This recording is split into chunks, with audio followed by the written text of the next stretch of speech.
Hunter Biden used drugs every 20 minutes, became angry, short-tempered on crack, exes say. But before we start, please make sure to subscribe our channel for more videos. Wilmington Dell, Hunter Biden's former wife, told jurors in the first son's federal gun trial Wednesday that her ex-husband was not himself when he used crack cocaine but was still able to function, while a former girlfriend described President Biden's son as a regular-seeming addict who used the drug every 20 minutes. The testimony from Kathleen Buell and Zoe Keston appeared to undercut arguments from Hunter's side that he couldn't have been in the throes of a drug relapse when he bought a .38 caliber revolver on October 12, 2018, because he was acting too put together. Bueller, who was married to the younger Biden from 1993 through 2017 and was on the witness stand for roughly 25 minutes, recalled the first time she realized Hunter used the addictive street drug. "I found a crack pipe on July 3, 2015, Bueller said of the discovery in their Washington, D.C. residence in an ashtray on the side porch of our home. I went looking for my husband and asked him what it was," added Bueller, who wore dark glasses and a tan suit. "He said it was a crack pipe. He acknowledged smoking crack."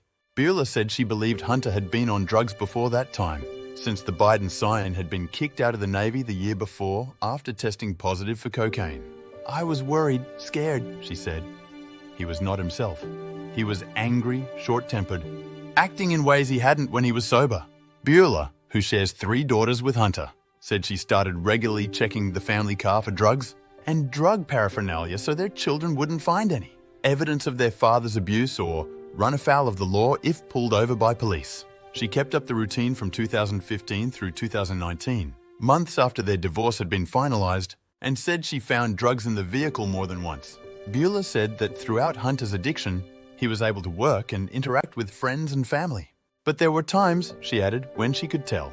He was high when others didn't notice, and she said he tried to hide his problem from friends and family. Keston, a Brooklyn native known for her social media handle, Weed Slut 420, and who testified under the promise of immunity, explained that she met Hunter in December 2017 at a Manhattan gentleman's club where she worked part-time, while Keston and another woman put on a private dance for Hunter for 30 minutes, she recalled. The first son opened a sliding door to the private room and smoked crack through it.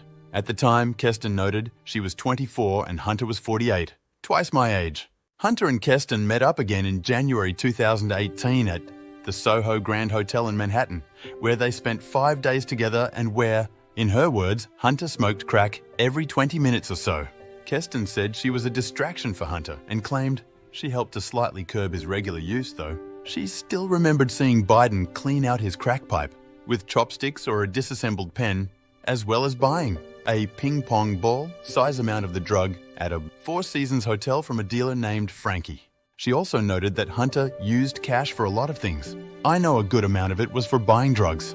Through his Wells Fargo bank account, Hunter could generate a one-time code that allowed others to withdraw money, Keston explained.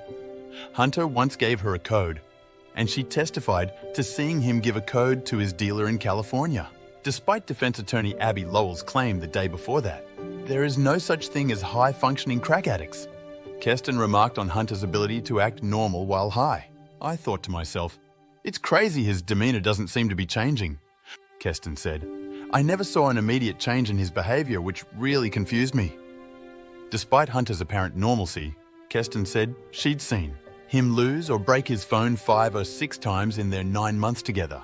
During one stay at the Four Seasons during New York Fashion Week in February 2018, Hunter spoke with Keston about getting clean using a South American treatment called Combo, in which venom from the Amazon-based giant leaf frog is rubbed on the skin in a bid to cure cravings. Keston had been hopeful that the controversial treatment would work, but she testified that Hunter was still getting high on crack at their next meetup in early March. Hunter attempted to get clean once more at the end of their relationship in November 2018. He was receiving ketamine therapy on Plum Island, Mass. But Keston said he was still using drugs and asked her to help him score coke. Acquiescing, Keston reconnected with old college friends from the Rhode Island School of Design, and the duo traveled to the Ocean State on November 19, 2018. While there, Keston gave Hunter a tour of the Providence campus, which one of the Biden daughters was considering attending. That was the last time they saw each other, Keston said.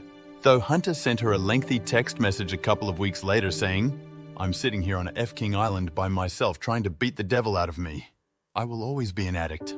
Earlier Wednesday, Lowell attempted to poke holes in prosecutor's case against the first son during cross-examination of the first trial witness, FBI Special Agent Erica Jensen. But the attempted blows landed with a thud. Lowell spent nearly 90 minutes peppering Jensen with questions, trying to suggest that Hunter was struggling with only alcohol addiction, not drugs, at the time he bought the gun. The defense also hinted at an argument that the gun application Hunter filled out had been tampered with, but prosecutors were ready to combat both arguments. Lowell raised credit card receipts showing that Hunter bought booze at least 8 times in October 2018 in an attempt to show that Biden was just a drinker at the time. But prosecutor Derek Hines responded by asking Jensen, "Do drug dealers accept credit cards?" "Not in my experience," the agent replied. Lowell also pulled up the form that Hunter had to fill out in order to buy the gun, asking Jensen about the 3 different inks and different handwriting used on the form.